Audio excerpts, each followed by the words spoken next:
અને હિમાચલ તમારી પુત્રીને શિવ જો પતિ તરીકે મળે તો દૂષણ ભૂષણ બની જશે. જગતમાં તમારી કીર્તિ અમાપ બનશે. શંકર ભગવાન જો તમારા જમાઈ બને તો તમારું શું સદભાગ્ય. શિવજીને બધું લાગુ પડે જો શિવ મળે તો થાય, અને શંકર મળે તો કોઈ દોષ નહીં. સમરથ કહું નહીં દોષ ગોસાઈ, રવિ પાવક સુરસરી કિનાઈ. ચર્ચાસ્પદ ચોપાઈ. આ ચોપાઈની આજકાલ બહુ ચર્ચા લોકો કરે. તુલસીદાસજીએ કહ્યું સમર્થ હોય એને દોષ ન લાગે. શંકર ભગવાન જો મળે તો કોઈ દોષ ન લાગે. તો ઘણા લોકો એમ કહે કે તુલસીદાસજીએ વર્ગ ભેદ કર્યો. સમર્થને દોષ ન લાગે એનો અર્થ એમ થયો સામાન્યને દોષ લાગે. આ તો સીધો વર્ગ પક્ષપાત છે. અને તુલસી જેવો સંત આવું કરી શકે? આપણે સવારના પ્રવચનમાં જોઈ ગયા જેમણે એમ કહ્યું વંદાઉ સંત સમાન ચિત્ત. જેનું સમાન ચિત્ત હોય એ આવો વર્ગભેદ કેમ કરે? એની દ્રષ્ટિમાં ઊંચું નીચું શ્રીમંત ગરીબ એ હોઈ શકે નહીં. તો સમર્થને દોષ ન લાગે એવું નિવેદન એનો અર્થ લોકો કરે છે કે સામાન્યને દોષી ઠરાવ્યા. તુલસી આવું કરી શકે નહીં. આ ચોપાઈનો અર્થ આપણે સમજ્યા નથી. તુલસીની આંતરિક વસ્તુ શું છે એની ભાવના એ કદાચ આપણે સમજી ન શક્યા હોઈએ, અને તેથી કેવલ શબ્દાર્થ તુલસીના શબ્દોનો ન કરો, એના ભાવાર્થ સુધી જાઓ. છતાં બધી રીતની સુવિધા અને સગવડો એટલે સમાજમાં એ મોટો. એ સમાજ ભલે એને સમર્થ અને દોષ ન લાગે એમ કહે, પણ સંત તો ન કરી શકે. સમાજમાં તો આવું બનતું હોય. આપણે નથી જોતા મોટો શ્રીમંત હોય, લાખોપતિ માણસ હોય, એની ચણા ખાતો હોય ને તો લોકો એમ કહે એ તો બહુ સાદા છે. એને કઈ એવું કઈ શ્રીમંતાઈનું છે જ નહીં, એ તો ચણાઈ ખાય છે. એનો અર્થ એવો કરે લોકો. અને ગરીબ માણસ ચણા ખાતો હોય તો એમ કહે હવે એને રોટીની સગવડ ક્યાં, ચણા ન ખાય કરે શું, તો આવું કહે. એટલે સંસારીઓ આવી દ્રષ્ટિ કરે કે સમર્થ અને દોષ ન લાગે, પણ સંત તો ન જ કરી શકે. સંતને તો બધા સરખા દેખાય. તો આનો અર્થ શું? સમર્થને દોષ ન લાગે એમ તુલસીએ નથી કહ્યું. ચોખ્ખી વ્યાખ્યા છે સમર્થ કહું નહીં દોષ ગોસાઈ. તુલસી કહે જગત જેને સમર્થ કહેતું હોય મુબારક, પણ હું તો એને જ સમર્થ કહું જેનામાં કોઈ દોષ નથી. જે જીવનમાં સંપૂર્ણ નિર્દોષ છે એ જગતમાં સમર્થ. સમર્થ કહું નહીં દોષ ગોસાઈ. જે નિષ્કલંક નિર્દોષ જેનું જીવન છે, નિષ્કપટ જેનું જીવન છે એ જ જગતમાં સમર્થ છે. અને ભગવાન શંકર જેવું નિષ્કલંક અને નિર્દોષ જીવન કોનું હોય? માટે શંકર ભગવાન તમારી પુત્રીને જો પ્રાપ્ત થાય તો જગતમાં તમારી કીર્તિની ધ્વજા પતાકા ફરકી ઉઠે. પણ હિમાચલ એક કામ કરવું પડશે. શંકરજીને મેળવવા માટે ખૂબ તપ કરવું પડે. સાધના વગર શિવ નથી મળતા. જો તમારી પુત્રી તપ કરે, સાધના કરે, નાની ઉંમરમાં ખૂબ તપ કરે તો તમને તમારી પુત્રીને શિવ મળશે અને તમે ધન્ય બનશો. તમારી પુત્રીનું કલ્યાણ ઈચ્છતા હોય હિમાચલ અને મહિના તમે બંને જાણ તો તમારી પુત્રીને સલાહ આપો આટલી નાની ઉંમરમાં તપ. દેખીએ ધ્યાન દે ઇસ બાત પર. મોટે ભાગે સંસારની અંદર લોકો જોશ જુએ ના તો શું કહે તમારે આટલી મુશ્કેલી છે, હું તમારા માટે આટલા જપ કરી નાખીશ એટલે તમારું સારું થઈ જાય.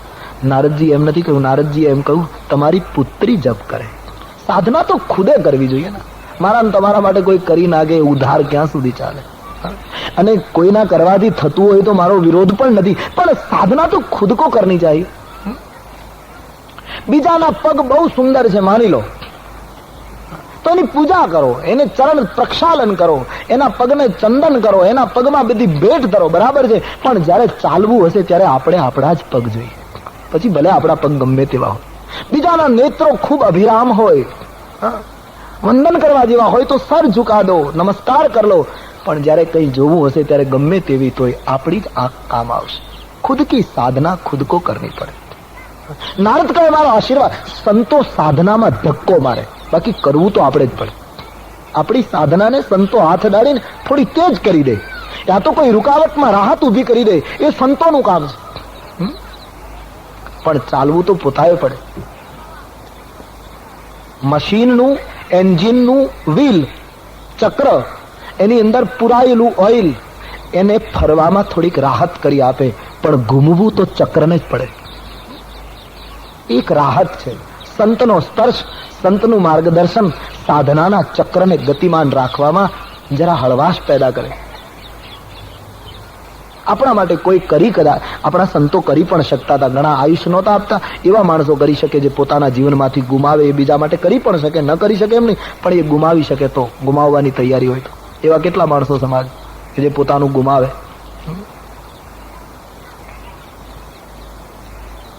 તો સાધના અર્જુનને ભગવાન કૃષ્ણ એમ જ કહ્યું, હા, હું તારા રથને ચલાવીશ, ઘોડાઓને સાચવીશ, માર્ગદર્શન આપીશ, તને પૂરેપૂરી કોશિશ કરીશ રક્ષણની, પણ યુદ્ધ તો તારે જ લડવું પડશે. ભગવાન કહે હું તારા જીવનની બાગડોર સંભાળું, પણ સંઘર્ષ તારે કરવો, સાધના તારે કરવાની. આપણા માટે કોઈ કરી દે ને એવી ઉધાર સાધનામાં બહુ આનંદ નહીં માણવો જોઈએ. લોકોને એવી આદત પડી ગઈ છે, કોઈ કરી નાખે તો બસ ચાલે, કોઈ ભસ્મની ચપટી આપે ને કોઈ કંકુ આપે ને બેડો પાર થઈ જાય, કોઈને સાધના કરવી જ નથી. લોકોને આટલું સસ્તું જોઈએ છે. અપની સાધના ખુદ કરો તો જ આનંદ છે. ભગવાન શંકર જો તમારી પુત્રીને મળે તો તમે ધન્ય બની જશો. તમારી પુત્રીને કહો તપ કરે, મારો આશીર્વાદ છે. આટલું કહી નારદજી જતા રહ્યા. હિમાચલ અને મહિના એકલા થયા એટલે નિર્ણય કર્યો કે કોઈ પણ ભોગે આપણે આપણી પુત્રીને તપ કરવા મોકલવી પડશે, જો એનું ભવિષ્યનું જીવન આપણે સારું જોવું હોય તો. ચર્ચા કરતા રાત્રિ પૂરી થઈ છે. બીજા દિવસની સવારે માતા પિતા પોતાની પુત્રીને તપ કરવાનું કહેવા માટે માં આવે છે, પણ માં બોલી શકતી નથી. પુત્રીને નાની ઉંમરમાં કેમ કહેવું કે બેટી તું તપ કરવા જતી રહે. માં બોલી શક્યા નહીં એટલે ભવાનીએ સામેથી કહ્યું, માં મને એક સ્વપ્ન આવ્યું. સ્વપ્નમાં ગૌર શરીર વાળા એક બ્રાહ્મણ દેખાયા. એમણે મને કહ્યું કે તું તપ કરવા જતી રહે. માં હું તપ કરવા જાઉં? પુત્રીએ સામેથી નિવેદન કર્યું. માતાને જે વાત કરવી હતી પુત્રીએ કહી. માતા પિતાએ દીકરીને તૈયાર કરી, સફેદ વસ્ત્રો ધારણ કરી. પાર્વતી નાની ઉંમરમાં મન ઈચ્છિત ફળ મેળવવા માટે, શિવને પુનઃ પામવા માટે સાધનાનો કઠિન માર્ગ નીકળે. માતા પિતા દીકરીને વળાવતી વખતે રડી પડ્યા છે, ગમ્યું નથી. પુત્રી વિદાય થઈ રહી છે તે રૂચ્યું નહીં. વેદશિરા નામના સંતે આવી હિમાચલને આશ્વાસન આપ્યું. પુત્રી વિદાય થઈ. દક્ષની પુત્રી જે બળી ગઈ તે હિમાલયની પુત્રી બનીને હવે કઠિન માર્ગનો. એકવાર શિવ તત્વથી આપણે જુદા પડીએ પછી જીવને બળવું પડે, પાછું જન્મવું પડે, શ્રદ્ધાને ઉત્તરોત્તર વધારવી પડે, કોઈ નારદ જેવા ગુરુનું માર્ગદર્શન લેવું પડે અને કઠિન સાધના કરવી પડે, પછી જ પાછા શિવ પ્રાપ્ત થાય. એક મોટી કુરબાની માંગી લે છે આખી યાત્રા. પાર્વતી વનમાં ગયા છે.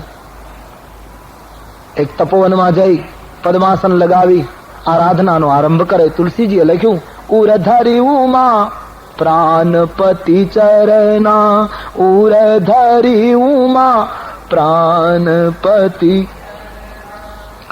ઉરધરી ઉમા પ્રાણપતિ ચરણા, ઉરધરી ઉમા પ્રાણપતિ.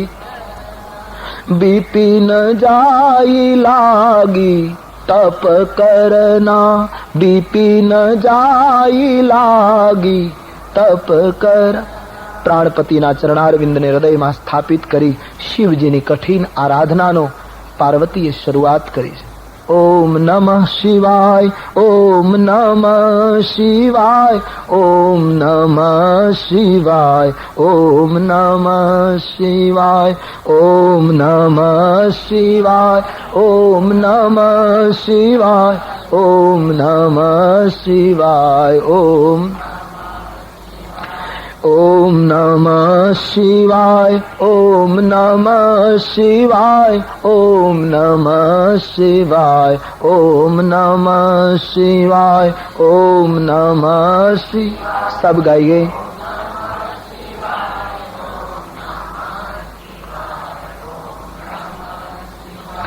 ઓમ નમઃ શિવાય, ઓમ નમઃ શિવાય, ઓમ નમઃ શિવાય, ઓમ નમઃ શિવાય, ઓમ નમઃ.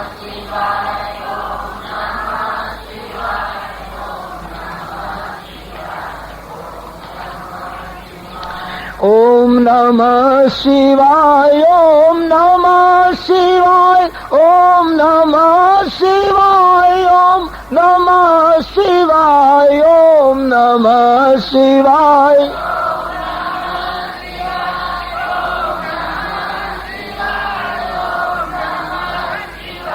ઓમ નમઃ શિવાય, ઓમ નમઃ શિવાય, ઓમ નમઃ શિવાય, ઓમ નમઃ શિવાય, ઓમ નમઃ શિવાય.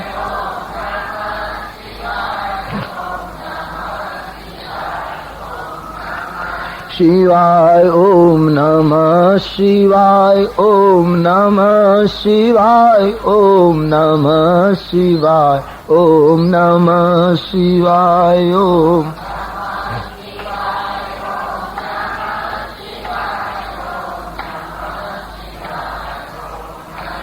શિવાય ઓમ નમઃ શિવાય ઓમ નમઃ શિવાય ઓમ નમઃ શિવાય ઓમ નમઃ શિવાય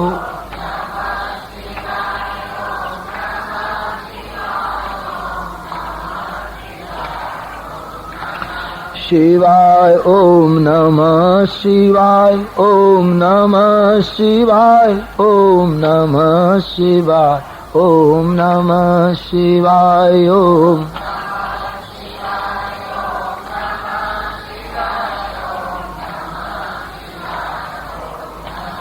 શિવાય ઓમ નમઃ શિવાય ઓમ નમઃ શિવાય ઓમ નમઃ શિવાય ઓમ નમઃ શિવાય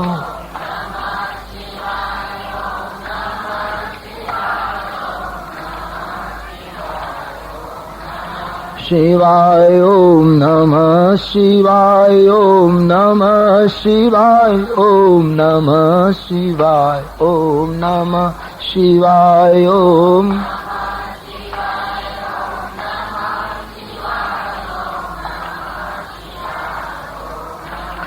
શિવાય ઓમ નમઃ શિવાય ઓમ નમઃ શિવાય ઓમ નમઃ શિવાય ઓમ નમઃ શિવાય ઓમ નમઃ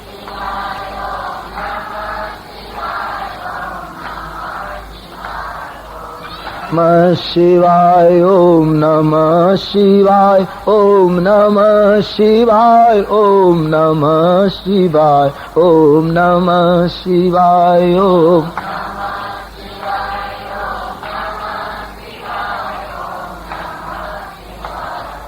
નમઃ શિવાય ઓમ નમઃ શિવાય ઓમ નમઃ શિવાય ઓમ નમઃ શિવાય ઓમ નમઃ શિવાય ઓમ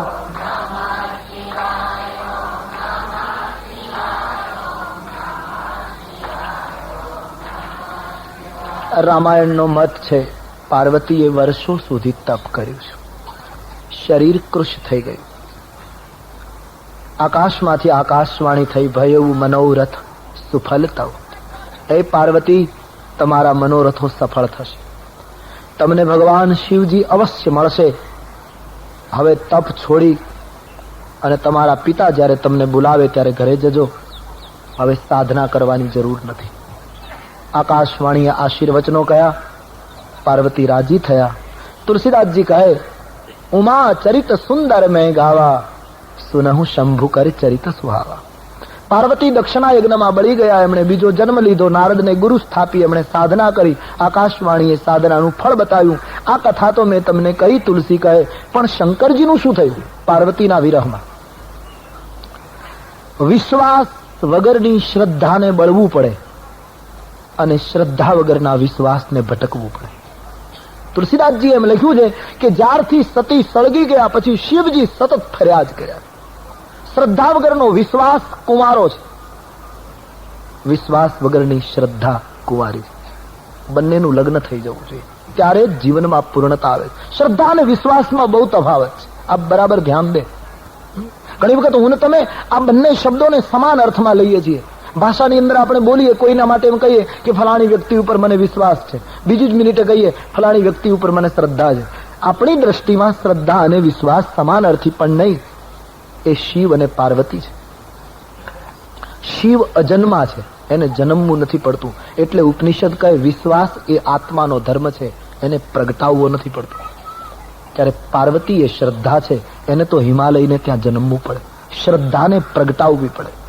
વિશ્વાસ તો અજન્મા છે, એ તો આત્માનો ધર્મ છે, અને આત્મા અમર છે, અજન્મા છે. તો શ્રદ્ધા એ પાર્વતી અને વિશ્વાસ એમાં બહુ તફાવત છે. આપ ધ્યાન દે. વિશ્વાસ એટલે સૂર્ય એક સરખો રહે, એમાં ફેર ન પડે. શ્રદ્ધા એ ચંદ્ર છે, એમાં વધઘટ થયા જ કરે. આપણા જીવનમાં ઘણી વખત અમુક સમયે આપણને શ્રદ્ધા જાગે, વળી ઉઠે, ઘડીક શ્રદ્ધા વધે, વળી ઘટી જાય. ઘણી વખત લોકો નથી કહેતા મને પેલા એ માણસ ઉપર બહુ શ્રદ્ધા હતી, હવે ઉઠી ગઈ.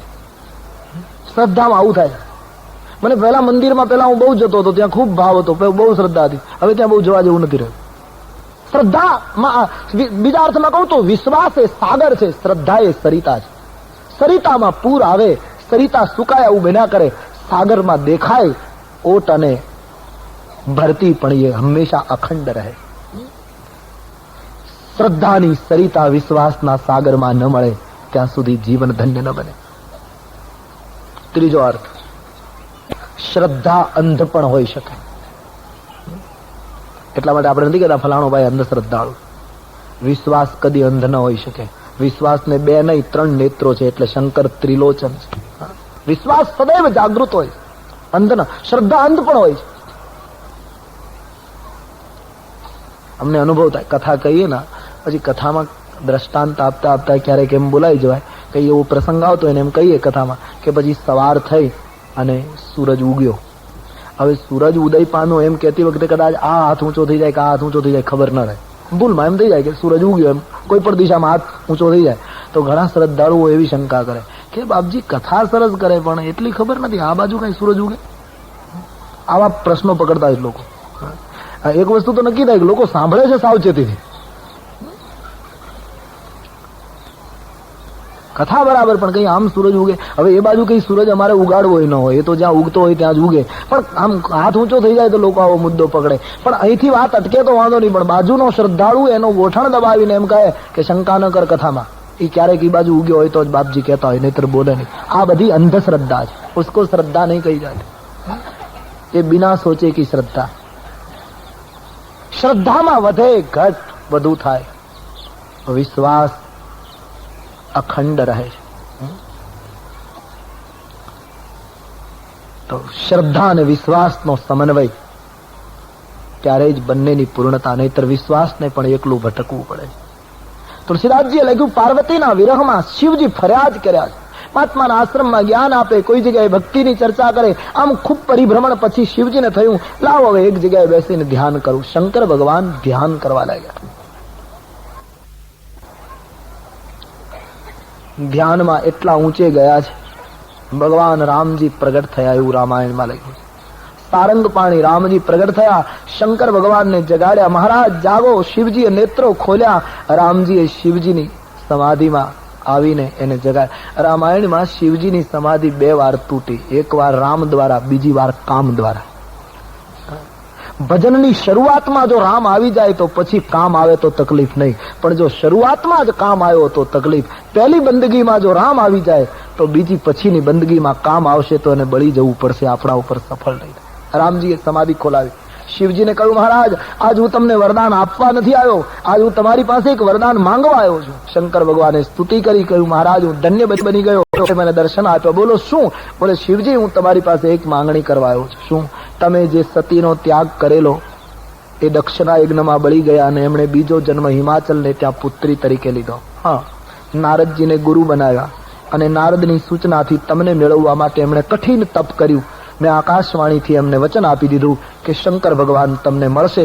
માટે ભોલેનાથ હું તમને કહેવા આવ્યો છું કે હિમાચલ મહારાજ જ્યારે હવે તમને નિમંત્રણ મોકલે ત્યારે હઠ કર્યા વગર પાર્વતીનો પાણી ગ્રહણ કરવા તમારે જવાનું. પાર્વતીનો આપે સ્વીકાર કરવાનો, આપે પુનઃ લગ્ન કરવાના.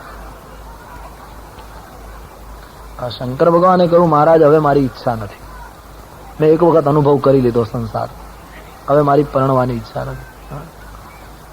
અનુભવ કરી લે તો ના જ પાડ્યા, એ બીજી વખત ભૂલ ના કરે. એક વખત કરી લે એક વાત જુદી છે.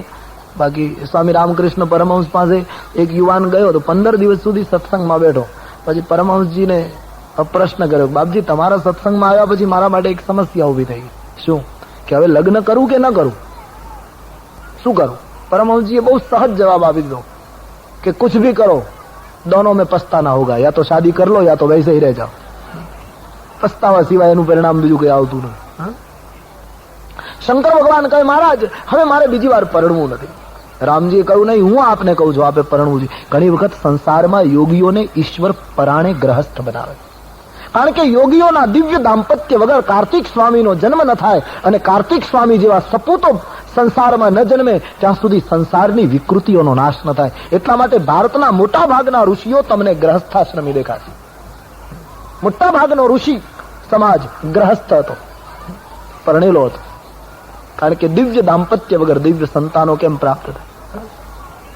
આજે લોકો અવતારની માંગણી કરે છે કે અવતાર કેમ નથી થતો, પણ દાંપત્ય કેટલા સુધારે? દાંપત્ય સુધર્યા વગર અવતાર આવે કેમ? ઘણા માણસો અમને મળે, કહે ભાગવતમાં લખ્યું છે કળિયુગ આવો ભરાશે ત્યારે ભગવાનનો અવતાર થશે. હવે કળિયુગમાં ભરાવાનું શું બાકી રહ્યું છે? હજી અવતાર કેમ થતો નથી? ત્યારે અમે એક જ જવાબ આપીએ કે ભગવાન અવતાર લેવા માટે ક્યારના નીકળી ગયા છે અને આકાશમાં ફરે છે, પણ એને યોગ્ય મા બાપ દેખાતા નથી એટલે અટકી ગયા છે. એને નંદ અને યશોદા જયારે દેખાશે, દેવકી અને વસુદેવ જેવું દાંપત્ય જયારે દેખાશે, દશરથ અને કૌશલ્યા જેવા સુગંધી દાંપત્ય દેખાશે, ત્યારે અવતાર તુરત જ થઈ જશે. પેલા દાંપત્ય અવતારોની માંગણી કરતા પહેલા દાંપત્ય. આજે કેટલા માણસોના દાંપત્ય સુખી છે? સર્વે કરવા જેવો વિષય છે. આ વસ્તી ગણતરી થાય એમ આ ગણતરી થવી જોઈએ. કેટલા બહાર નીકળે છે ને ત્યારે બધા તૈયાર થઈને નીકળે છે, બધું બહારથી સરસ લાગે, ભીતરથી કેટલાના દાંપત્યમાં સુગંધ છે. સમાજની મોટી કરુણા જ 25 વર્ષના દિવ્ય 25 વર્ષ પછી ભારતને દિવ્ય જોવો હોય તો પ્રત્યેક નાગરિકે દાંપત્ય સુધારવું પડશે. 25 વર્ષ પછી જો કંઈક રામરાજ્યની આપણે જો નિહાળવું હોય તો દાંપત્ય સુધરવા રહ્યા, નહીતર કેમ દિવ્ય સંતાનો નિર્માણ થાય? કંગાળ દાંપત્ય લોકોના થઈ ગયા. બહારથી બધું દેખાય છે. સુરેશ દલાલે બહુ સરસ કહ્યું. મને કહ્યું કે બાપુ અમારે મુંબઈમાં દાંપત્ય કેવા, કહું એક વાક્યમાં એમણે મને બહુ ગમ્યું. એમણે કહ્યું અમે ડ્રોઈંગ રૂમમાં હસીએ અને બેડરૂમમાં ભસીએ. આ અમારું દાંપત્ય. ડ્રોઈંગ રૂમમાં હસીએ અને બેડરૂમમાં ભસીએ. આટલું કંગાળ દાંપત્ય લોકોનું થઈ ગયું. રડતા અમારે સૌરાષ્ટ્રમાં બહુ સરસ અને કહેવામાં આવે છે, એટલે ખાલી કહેવા પૂરતી નહીં, મોટે ભાગે આવું બને છે. બધાનો અનુભવ હોય. માણસના લગ્ન થાય ને પછી બધાનો મોટે ભાગે અનુભવ હોય કે લગ્ન થયા પછીનું 1 વર્ષ એવું જાય કે એમાં પતિ બોલે એ પત્ની સાંભળે. પહેલું વર્ષ એવું જાય કે પુરુષ જે બોલે એ પેલી પત્ની સાંભળ્યા કરે, કબૂલ થાય. પણ બીજું વર્ષ ઉલટું થઈ જાય, એમાં પત્ની બોલે એ પતિએ સાંભળવાનું. ત્યાં સુધી જ વાંધો નહીં, પણ ત્રીજું વર્ષ એવું આવે કે બંને જણા સામસામે બોલે ને પાડોશીઓ સાંભળે. આ ત્રીજું વર્ષ. આવા કંગાળ અને દુર્ગંધ મારતા દાંપત્યોમાં આવકાર કેમ આપી શકાય? અવતારોને કેમ નિમંત્રણ આપી શકાય? રામને નોતરું દેવા બનો કોઈ એક કૌશલ્યા, સીતાને સાધના કરશો. કવિ કહે રામને નોતરું આપવું હોય તો કૌશલ્યા બની જાઓ, પછી સીતાને તમારે નહીં બોલાવવી પડે, કારણ કે રામ આવ્યા પછી સીતા એની મેળે આવી જશે. સીતાને સાધના કરશો, જાનકી રામની છાયા. પુરુષની પાછળ એની છાયા ચાલી જશે. રામને નોતરું દેવા બનો કોઈ એક કૌશલ્યા. બહુ સુંદર કવિતા લખી.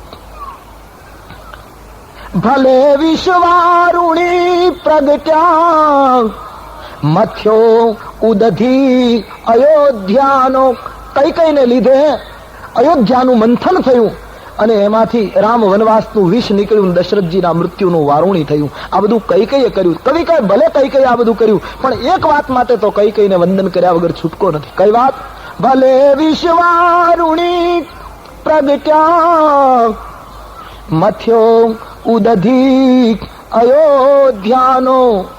ભરતની ભેટ ભારતને, કઈ વિણ મળત ક્યાંથી. એક મુદ્દા ઉપર કઈને વંદન કરવા પડશે કે કઈ ન હોત તો ભારત વર્ષને ભરત ન મળત. દિવ્ય દાંપત્ય વગર દિવ્ય સંતાનો કેમ નિર્માણ થાય? અને એટલા માટે ઈશ્વર મોટા મોટા યોગીઓને ઘણી વખત મજબૂરન ગ્રહસ્થ બનાવે. શંકરજીને કહ્યું હું આપને કહું છું તમારે પરણવું પડશે. શંકર ભગવાને કહ્યું મહારાજ આપ આગ્રહ કરો તો ના ન પડાય. ઠીક છે, આપની આજ્ઞા હું મસ્તક ઉપર ચડાવું. શિર ભર આયસુ કરીએ તુમારા.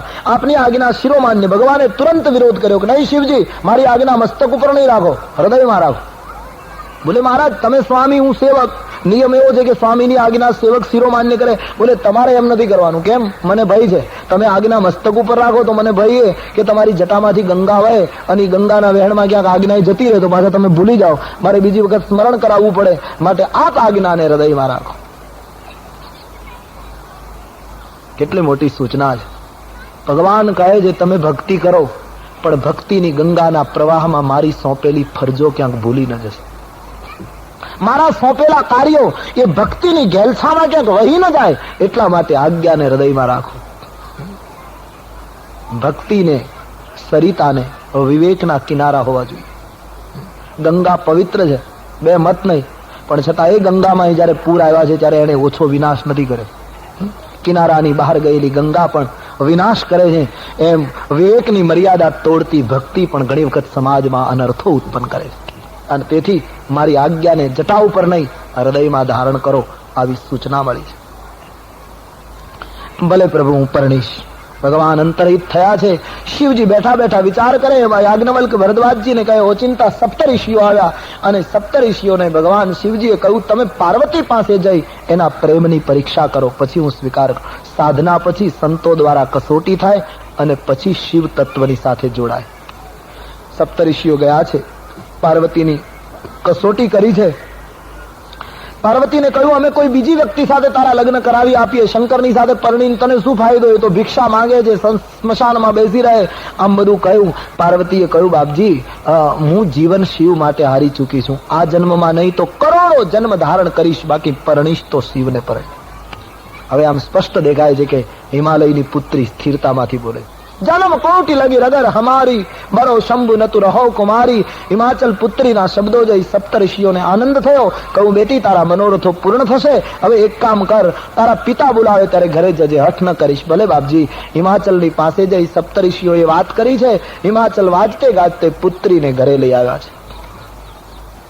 સપ્તઋષિઓએ શિવજીની પાસે આવી પાર્વતીના પ્રેમની કથા કહી છે. ભવાનીનો દિવ્ય પ્રેમની ગાથા સાંભળતા સાંભળતા શંકર ભગવાનને સમાધિ લાગી ગઈ. સપ્તઋષિઓ જતા રહ્યા. શંકરજી સમાધિસ્થ થઈ ગયા. પરણાવવા માટે શિવજીની સમાધિ રામજીએ છોડાવી હતી. એ પાર્વતીના પ્રેમને સાંભળતા પુનઃ સમાધિસ્થ થયા. અને જેવા શિવ સમાધિસ્થ થયા, સમાજની અંદર તારકાસુર નામનો એક રાક્ષસ ઉત્પન્ન થયો. તારકાસુરે એટલો બધો ત્રાસ ફેલાયો. તુલસીદાસજીએ પોતાના સાહિત્યમાં લખ્યું છે તારકાસુરનો અર્થ છે સંશય. વિશ્વાસ જ્યારે આંખો બંધ કરીને ચૂપ થઈ જાય ત્યારે સમાજમાં સંશય બળવો કરે. વિશ્વાસ જ્યારે મૌન થઈ જાય, વિશ્વાસ જ્યારે ચૂપ થાય છે ત્યારે સંશયને શક્તિ મળે છે, વહેમ વધે છે, સંશયો માજા મૂકે છે. તારકાસુર એટલો ભયંકર રાક્ષસ સાબિત થયો કે દેવતાઓને, સમાજને ત્રાસ આપવા લાગ્યો. દેવતાઓ કાપી ગયા કે તારકાસુરનું મૃત્યુ કેમ થાય. અને તેથી બ્રહ્માની આગળ ફરિયાદ કરી કે મહારાજ તારકાસુર મરશે કઈ રીતે? બ્રહ્માએ કહ્યું તારકાસુરનું એક જ રીતે મૃત્યુ થાય, ભગવાન શંકરની સમાધિ તૂટે, શંકરજીનું લગ્ન થાય અને શંકરને ત્યાં પુત્રનો જન્મ થાય તો જ તારકાસુર. વિશ્વાસ જાગે નહીં, શ્રદ્ધા અને વિશ્વાસના લગ્ન ન થાય અને પુરુષાર્થનો કાર્તિક સ્વામી જન્મે નહીં ત્યાં સુધી સંશય નિર્મૂલ થાય નહીં. શંકરજીને પરણાવો તો થાય. બ્રહ્માજીએ કહ્યું દેવતાઓ એક કામ કરો, સમાધિ તમે તોડાવો. તોડો તમે, જોડું હું. પરણાવવાની જવાબદારી મારી, પણ સમાધિ તમે તોડો. શંકરના લગ્ન નહીં થાય ત્યાં સુધી કાર્તિક તારકાસુર નહીં મરે. શંકરનો પુત્ર જ એને મારી શકે. દેવતાઓએ યોજના કરી છે. કામદેવને બોલાયો છે. કામદેવ પ્રગટ થયો. કહ્યું ધનુષબાણ લઈને ધરતી ઉપર જાઓ, અપ્સરાઓને લઈ જાઓ, શંકરજીની સમાધિમાં વિઘ્ન કરો. કામદેવ ધરતી ઉપર ઉતર્યો અને પોતાની માયાજાળ બિછાવી આખા જગતને ભોગની અંદર કામદેવે ડૂબાવી દીધો. રામાયણમાં એમ લખ્યું છે કે કામદેવ એટલો બધો શક્તિશાળી સાબિત થયો કે મોટા મોટા યોગીઓ પણ સંસારમાં ભોગને આધીન થઈ ગયા. ભય કામ બસ જોગીશ તાપસ પામ રન કી કો કહે, દેખઈ ચરાચર નારી મય જે બ્રહ્મમય દેખત રહે. અબલા બિલો કઈ, તુલસીદાસજીએ લખ્યું અબલા બિલો કઈ પુરુષમય જગ પુરુષ સબ અબલામયમ અને દ્વિદંડ ભરી બ્રહ્માંડ ભીતર કામ કૃત કૌતુકયમ. સંસારમાં કામ એટલો બધો વ્યાપ્યો કે જગતના પુરુષો સમાજને સ્ત્રીમય જોવા લાગ્યા અને સંસારની મહિલાઓ જગતને કેવલ પુરુષમય નિહાળવા લાગ્યા. મોટા મોટા ત્યાગીઓ સ્ત્રીની પાછળ દોડવા લાગ્યા. આટલો ભયંકર કામ વ્યાપી ગયો. કોઈ ધીરજ રાખી શક્યો નહીં. તુલસીદાસજીએ કહ્યું જેને રામે બચાવેલા એવા જ લોકો તે દિવસે બચી શકેલા, બાકી આખું જગત ભોગની અંદર ડૂબ્યું. આટલો કામ પ્રસરાવતો કામદેવ શંકરજીની સમાધિની નજીક ગયો અને શંકરનું એ શાંભવી રૂપ જોતા 2 ડગલા પાછો પડ્યો કે આ સમાધિમાં વિક્ષેપ કરવામાં મારું મૃત્યુ છે. એ જે 2 કદમ પાછો પડ્યો એમાં જગતનો કામ ઉતરી ગયો. સ્થિતિ હતી એવી ને એવી થઈ ગઈ. શંકરની સમાધિ તોડવા માટે કામદેવે પોતાની માયા વિસ્તારી, અપ્સરાઓ નૃત્ય કરવા લાગી, ગંધર્વો ગાન કરવા લાગ્યા, શંકરજીની ચારે બાજુ વૈભવશાળી દ્રશ્યો ઉભા કર્યા, પણ શંકર સમાધિ તૂટી નહીં. કામદેવ થાકી ગયો. આંબાના વૃક્ષની ડાળી ઉપર બેસીને ફૂલનું બાણ ચડાવી ધનુષ્ય પર કામદેવે શંકરજીની સમાધિ ઉપર ફેંક્યું છે. શંકરજીને સમાધિ સ્થિતિમાં વિક્ષેપ થયો. ભગવાનનું શરીર કાપ્યું. શાંભવી નેત્રો ખુલ્યા. શિવજી ચારે બાજુ જોવા લાગ્યા, કોણ છે? કોઈ દેખાયું નહીં. અને જોતા જોતા શંકર ભગવાને જ્યાં આંબાના ઝાડની ડાળી ઉપર જોયું, સૌરભ પલ્લવ મદન બિલોકા. કામદેવને જોતા જ જે શાંત શરીર હતું, નેત્રો શુભ્ર હતા, એકદમ લાલ થઈ ગયા. તુલસીદાસજી કહે ભય કોપ કંપે ઉત્તરય લોકા.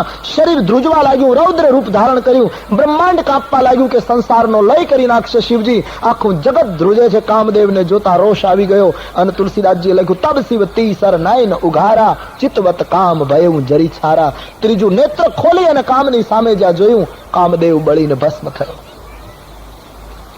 ત્રીજા નેત્રથી કામને બાળ્યો. આ 2 આંખથી કામ નથી બળતો. આ 2 આંખથી તો માણસ સુંદરતાને જુએ છે ત્યારે એનો કામ ઉલટાનો વધે છે. કામને ખતમ કરવા માટે માનવીમાં વિવેકની ત્રીજી દ્રષ્ટિ ખુલવી જોઈએ. માટે ત્રીજું નેત્ર બતાવ્યું. બીજા અર્થમાં જોઈએ તો ત્રીજા નેત્રથી કામને બાળ્યો, કારણ કે આપણે ત્યાં 4 પુરુષાર્થમાં કામ એ ત્રીજું સ્થાન ભોગવે છે. ધર્મ, અર્થ, કામ, મોક્ષ. ધર્મ, અર્થ પછી કામ. કામનું સ્થાન ત્રીજું. ત્રીજા નંબરના કામને ખલાસ કરવા માટે પ્રત્યેક સાધકમાં ત્રીજી દ્રષ્ટિ પેદા થવી જોઈએ. કામ બળી ગયો, સંસારમાં હાહાકાર થઈ ગયો, ભોગી લોકો રડવા લાગ્યા, કામ નિર્મૂળ થયો, હવે જીવનમાં રસ જેવું કંઈ રહ્યું નહીં. અને યોગીઓ ઉત્સવ મનાવવા લાગ્યા કે આપણી સાધનામાં જે વિઘ્ન હતું એ ખલાસ થયું, હવે આપણી સાધના નિષ્કંટક બનશે. આમ સંસારભરનો કામ નિર્મૂળ થયો. કામદેવની પત્ની રતિ, પતિ બળી ગયો એ સમાચાર મળતા વિધવા થઈ રડતી રડતી શંકરજીની પાસે આવી. રતિનું આક્રંદ જોઈને ભગવાન શંકરને દયા આવી ગઈ, એકદમ ક્રોધ ઉતરી ગયો. રતિને જોતા જ ક્રોધને વિદાય આપી. કામને બાળતી વખતે જગતને બાળશે એવો ભય સેવાતો હતો. આટલા બધા ક્રોધમાં આવેલા શંકર રતિના આંસુ જોઈ ક્રોધને વિદાય આપી.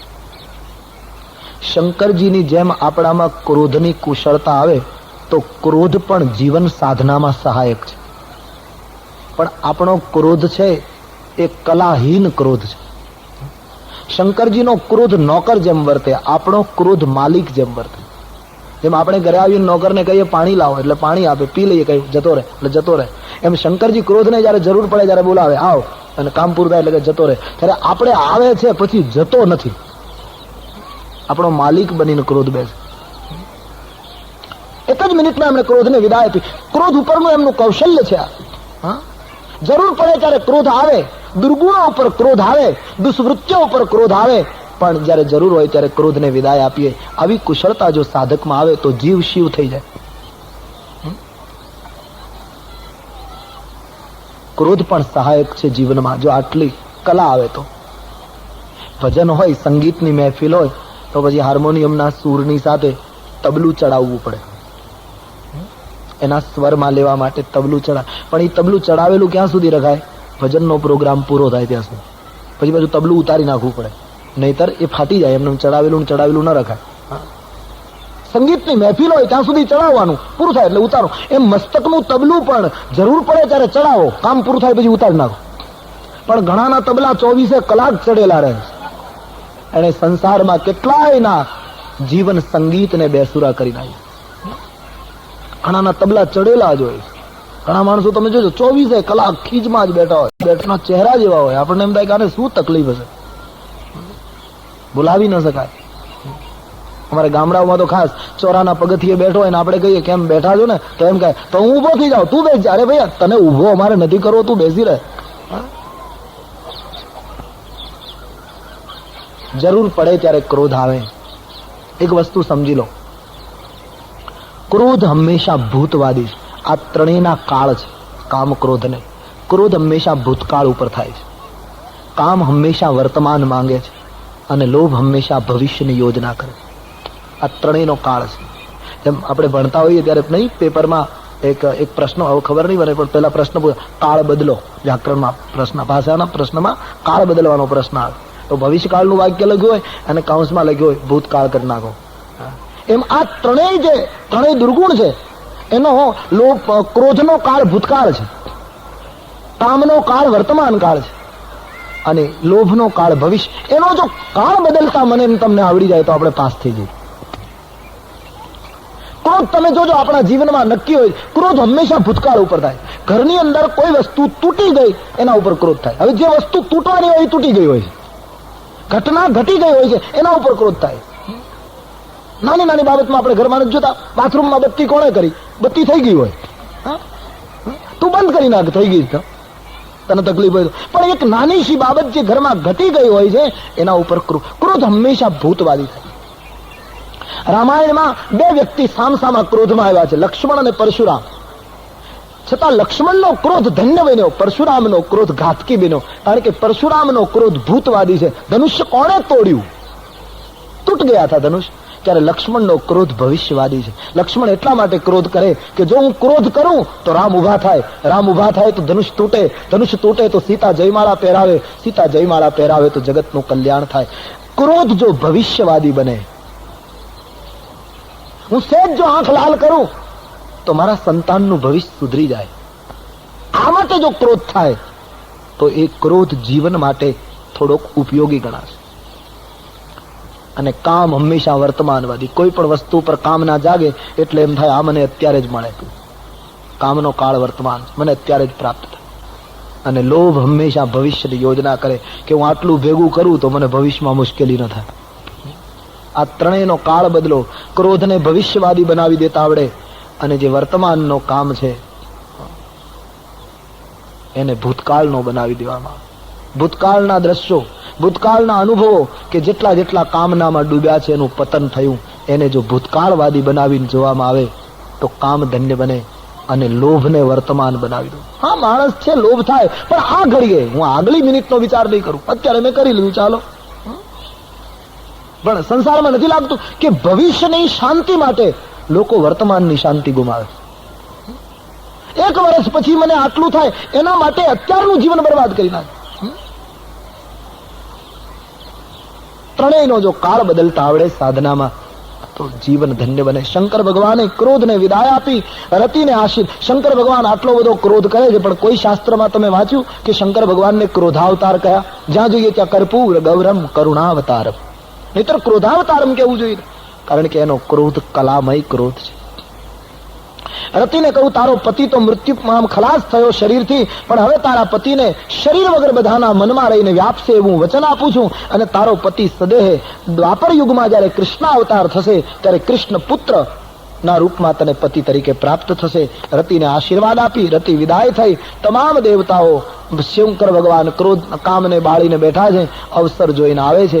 દેવતાઓ નિવેદન કરવાના છે. એ બધી કથા આવતીકાલ સવારે 9 વાગે. પ્યાર से बोलिए बोलो रामचंद्र भगवान की, श्री बाल कृष्ण लाल की, सदगुरु देव की. ओम नमः पार्वती पतये हर. चित्र कथा याज्ञवल्क महाराज ભરદ્વાજજીને કહી રહ્યા છે. કામદેવે ભગવાન શિવજીની સમાધિ છોડાવી. કામદેવને શિવજીએ બાળી દીધો. કામદેવની પત્ની રતિને વરદાન આપ્યું, અને બીજી તરફ સ્વાર્થી દેવતાઓ બ્રહ્માની આગેવાની નીચે શિવના પાસે આવ્યા. ભગવાન શંકરની પ્રશંસા કરી. અને દેવતાઓએ શિવજીની આગળ રજૂઆત કરી, મહારાજ ઘણા વખતથી દેવતાઓ એક વાત કર્યા કરે છે. બ્રહ્માજી કહે કે હમણાં દેવકુળની અંદર કોઈના લગ્ન થતા નથી, કોઈની જાનમાં જવાનો પ્રસંગ આવતો નથી, વાતાવરણ સાવ નીરસ બનતું જાય છે. તો મેં બધા દેવતાઓને કહ્યું કે આપણે શિવજીને પ્રાર્થના કરીએ, જો એ પરણે તો આપણને બધાને આનંદ આવે. હોશિયારીથી રજૂઆત કરી, તમે પરણો, તમારા ગ્રહસ્થાશ્રમથી પુત્રની પ્રાપ્તિ થાય અને એ તારકાસુરને મારે અને અમે નિશ્ચિંત બનીએ, એ મૂળ કારણ ન કહ્યું, પણ ખાલી દેવતાઓને રસ પડે, આપના લગ્ન થાય તો બધા જાનમાં આવીએ, આ રીતની રજૂઆત કરી.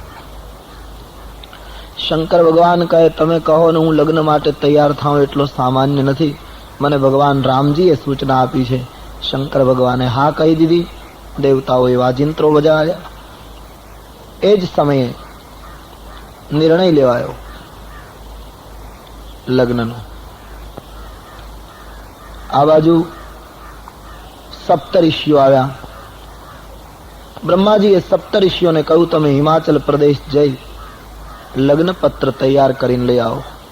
સપ્તઋષિઓ હિમાચલ પ્રદેશ ગયા છે. સૌ પ્રથમ પાર્વતીને મળ્યા. ફરી એકવાર કસોટી કરી પાર્વતીના પ્રેમની, પણ ભવાની પોતાની શ્રદ્ધામાં બિલકુલ અટલ. હિમાચલને કામ દહન અને રતિ વરદાનની કથા કહી. વેદ વિધિથી પોતાની પુત્રીના લગ્ન લખાયા. લગ્ન પત્ર લઈ સપ્તઋષિઓ શિવ પાસે આવી બ્રહ્માને લગ્ન પત્ર આપે છે. લગ્ન બાંચી વિધિ સબહી સુનાય. બ્રહ્માજીએ બધાને લગ્ન વાંચી સંભળાવ્યા અને કહ્યું કે બહુ ઓછા દિવસો છે, જેમ બને એમ જલ્દી તૈયારી કરીએ, આપણે ઘણે દૂર પહોંચવાનું છે. આમ શિવ લગ્ન નક્કી થયા. સ્વાર્થી દેવતાઓ રામચરિત માનસકાર કહે પોતપોતાના વિમાનો, પોતાના શરીર, પોતાની સહાયકો એને શણગારવા લાગ્યા. કેટલો સ્વાર્થ! આમાં કારણ દેવતાઓ છે, દેવતાઓ માટે આ બધું થઈ રહ્યું. છતાં લગ્નનો નિર્ણય લેવાયો પછી બધા દેવતાઓ પોતપોતાના શરીરને શણગારે છે. કોઈ વરરાજાને શણગારવા ગયો નહીં. નહીતર બધા દેવતાઓને ખબર છે કે આ વરરાજાને બા બાપુજી નથી, કોઈ ભાઈ બહેન નથી, કોઈ સગું વાલું નથી, કોઈ જગ્યાએ કંકોત્રી લખવા જેવું નથી. પણ સ્વાર્થી લોકો હંમેશા પોતાનું જ કરતા હોય એમ તમામ દેવતાઓએ પોતાની તૈયારી કરી. શંકરજીને કોઈએ શણગાર્યા નહીં. જેના લગ્ન થાય છે ચૂપચાપ બેઠા છે. શિવજીને એના ગણો શ્રૃંગાર કરે છે. એક ગણ હવે ગણો શણગાર કરે તો એ પોતાના માનસ પ્રમાણે કરે, સ્વાભાવિક હતું. એક ગણે આવીને કામદેવને બાળતી વખતે ક્રોધ આવેલો અને શિવજીની જટા જે વિખરાઈ ગઈ હતી એને સરખી બાંધી આપી. એક ગણે જટાના ઉપર સર્પને બેસાડી અહિમોર કર્યો. એક જણ ચિતાની તાજી ભસ્મ લઈ આવ્યો અને વરરાજાના શરીર ઉપર ચોળી. ગળાની અંદર સર્પોના આભૂષણો પહેરાવ્યા. કાનમાં કુંડલની જગ્યાએ સર્પો, હાથમાં કંકણની જગ્યાએ સર્પો. ખૂબ જ વિનંતી કરી ત્યારે મર્યાદા ખાતર એક મૃગ ચર્મ કેડ ઉપર લપેટવામાં આવ્યું. હાથમાં ત્રિશૂલ અને ડમરું આપ્યું છે. હાથની અંદર ત્રિશૂલ પકડ્યું, ગળાની અંદર રૂંડમાળા ધારણ કરી છે અને વરરાજો આ રીતે તૈયાર થયો. તુલસીદાસજીએ બહુ સુંદર શબ્દ ચિત્ર પ્રસ્તુત કર્યું છે. કુછ ચોપાઈયા શિવ હિ શંભુ ગન કરગી શ્રૃંગારા, શિવ હિ શંભુ ગન કરહી શ્રૃંગારા, શિવ હિ શંભુ ગન કરહી શ્રૃંગારા, શિવ હિ શંભુ ગન. જટા મુકુટ અહી મોર સંવારા, જટા મુકુટ અહી મોર કુંડલ કંકન પહેરે વ્યાલા, કુંડલ કંકન પહેરે વ્યા. તન વિભૂ